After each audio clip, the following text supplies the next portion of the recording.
Kai Havertz, why are you celebrating? Why are you celebrating and selling the fans' dreams? You know that ball hit your hand. You know the ball came off your arm and he's celebrating. He's wheeling away in celebration.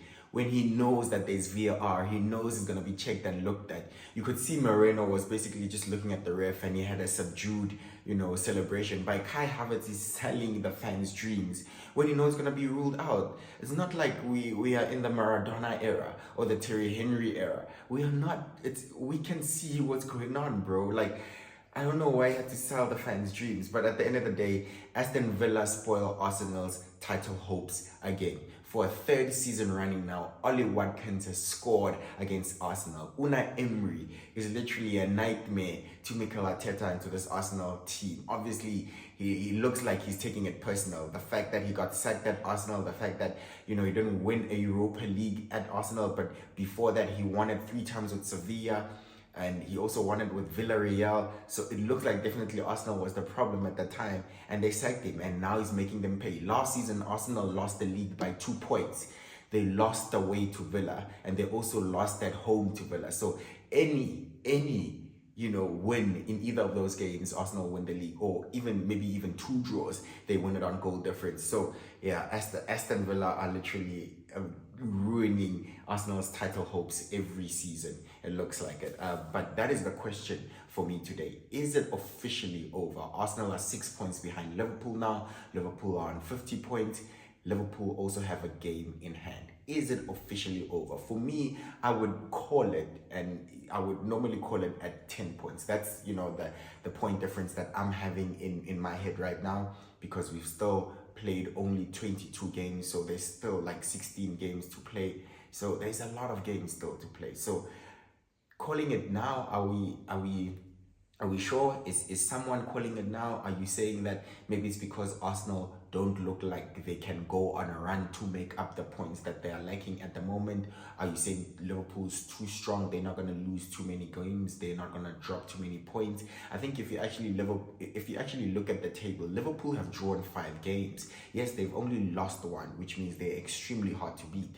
But they've drawn 5 games, and that's a lot of games to be drawn in a season at this stage. So it's not like they don't drop points. It looks like they do drop points, but Arsenal make up the points 1 week and then give it up another week. I mean, come on. Liverpool drop points and then you don't capitalize. Liverpool drop points during the week, you get the win, and then it's vice versa. Then we're back to where we started. So maybe Arsenal don't look like they'll be the most consistent, but I don't know. I'm not ready to call it yet. Of course, it's still in Liverpool's hands. Of course, I do think Liverpool are favorites, but I actually don't think Liverpool will lose many games this season. And what's worse is that Arsenal still have to go to Anfield, and they don't necessarily feel well at Anfield. Arsenal haven't won at Anfield in years. And yes, although you've gotten draws over the past few years, you would need to go to Anfield and win that game. So to me, that's extremely, extremely difficult. Arsenal also have a lot of difficult fixtures still to play. You still have to play Manchester United at Old Trafford as well. So I don't know. I feel like at the moment it's not looking likely, but I'm giving you guys I'm so close. I'm so close to calling it for Arsenal. It's so unfortunate. I thought Arsenal were playing so well and they blew a 2-goal lead. And you can see in this league that a 2-goal lead is not the most safe score. It's one of the most dangerous scores because the next goal is the most important. And from 2-0 up, everyone playing well. Kai Havertz was playing well. I think Raya only had to make really 1 save from Madsen. But besides that, Arsenal had complete control of that game.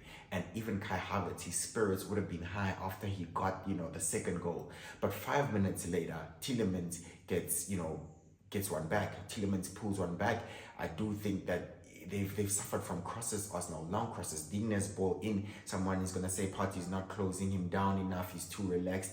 And Tielemans has run away from Moreno. He's not tracking the run. Brilliant header by Tielemans. But that's only 5 minutes later after Arsenal went 2-0 ahead, right?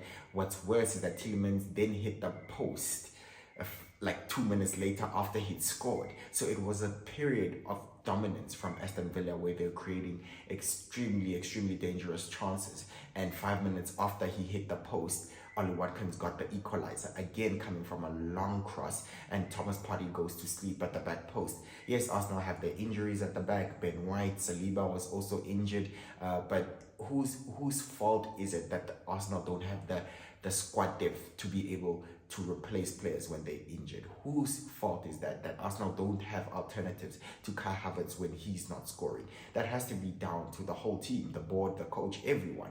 It's your responsibility as a team to make sure that you have who you need when the season starts, or even to try fix it in January. We are literally approaching the final few weeks of January and nothing was made about it. So Arsenal had the opportunity to buy an attacker.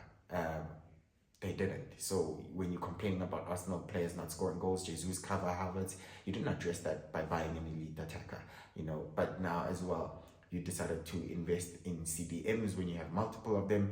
Partey is playing at right back, out of position, so you can't also really blame him. It's not his natural position as well. I mean, you can blame him because he's supposed to be focused, but at the same time, it is a weakness. It's not his strongest position. So at the end of the day, the Arsenal team is lacking, and I don't think they have the squad to compete for both the Champions League and the Premier League again this season. I think they just in the title race. Any more drop points, like I said, if the gap officially goes to 10 points, I think then I call it. Just because we still have so many games to go, and maybe Liverpool, when the Champions League knockout stages come, they might, get tired. They might struggle to balance both the difficult games during the week as well as the difficult games on the weekend. You never know. But I don't know. It's not looking likely for Arsenal now. I think Liverpool can then officially maybe now go on that run where we say they go 10 points clear and then they walk the league and then they just blow everyone away. It might look like that. So I don't know. With that being said, poor result for Arsenal, disappointing result for Arsenal. But yeah, I'm pretty sure that after seeing City drop a 2-0 lead within 15 minutes at Brentford, or within 10 minutes, Arsenal with 30 minutes to go did the exact same thing. So this league, there is no easy games. You have to be focused throughout. And if you're not going to, if Arsenal can't put a run together, then they're not getting anywhere near the title. And you would have thought that this year was their best chance, since the person that they are challenging is Liverpool, who have also dropped significant amount of points, already dropped a significant amount of points. So, it might not look like a 90-point season. So it was an opportunity for Arsenal to get themselves together, and probably after finishing second for 2 years in a row, this was the season. And I think Liverpool are the team that's literally capitalized on City's downfall. Yeah, with that being said, it's disappointing for Arsenal.